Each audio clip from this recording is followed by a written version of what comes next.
He was born a starving peasant in northern China. Less than 40 years later, he would march into Beijing and end a dynasty that had ruled for nearly 3 centuries. His name was Li Zicheng, and this is the story of how a common man brought an empire to its knees. By the early 17th century, the Ming Dynasty was collapsing. For decades, a series of weak and incompetent emperors had allowed the government to become a playground for corrupt officials and powerful eunuchs. In the countryside, the situation was catastrophic. A period of global cooling, often called the Little Ice Age, brought severe droughts and famines. Crops failed year after year.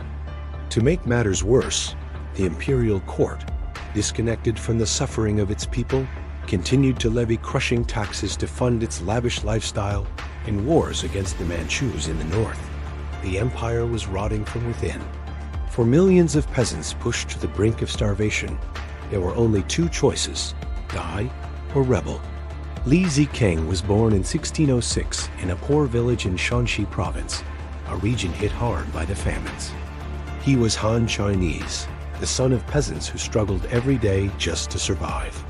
As a young man, he managed to find work in the government's postal relay system.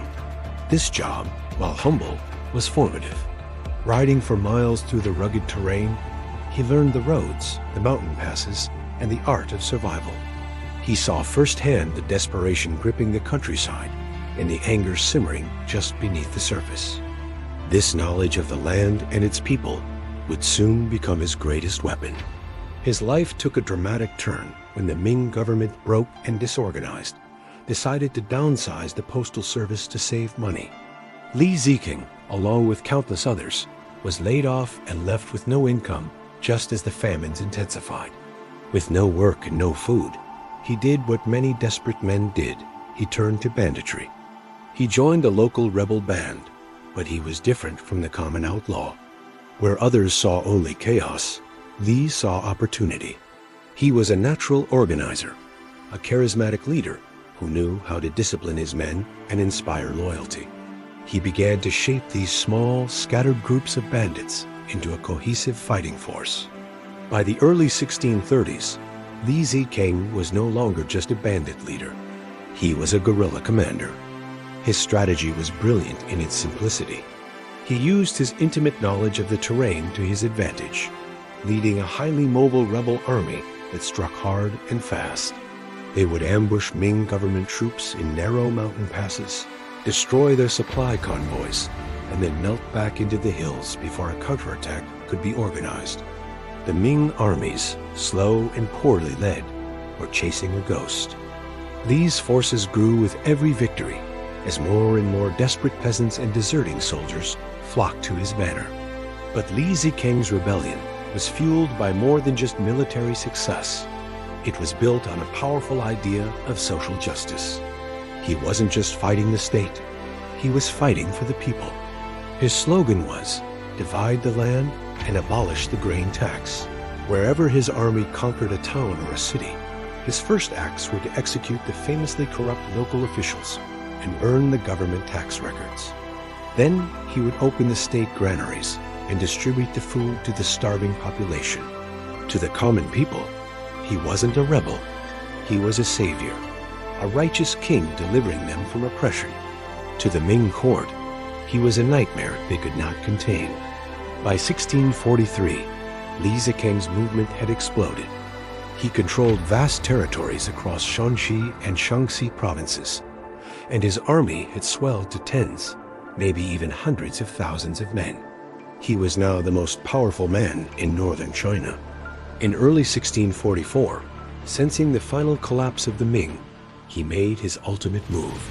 He declared the founding of a new dynasty, the Shun, and began a great march on the imperial capital itself, Beijing. The remaining Ming forces were either too demoralized or too weak to stop him. His army swept across the North China Plain, meeting little resistance. On April 25, 1644, the gates of Beijing were opened from the inside by treacherous court eunuchs. Li Zicheng's peasant army marched into the imperial capital. The city that had been the center of the world for centuries had fallen to a man who started with nothing. That very night, the last emperor of the Ming, the Chongzhen Emperor, walked out of the Forbidden City to a small hill overlooking his fallen capital.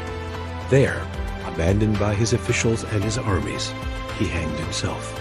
After 276 years, the great Ming Dynasty was over.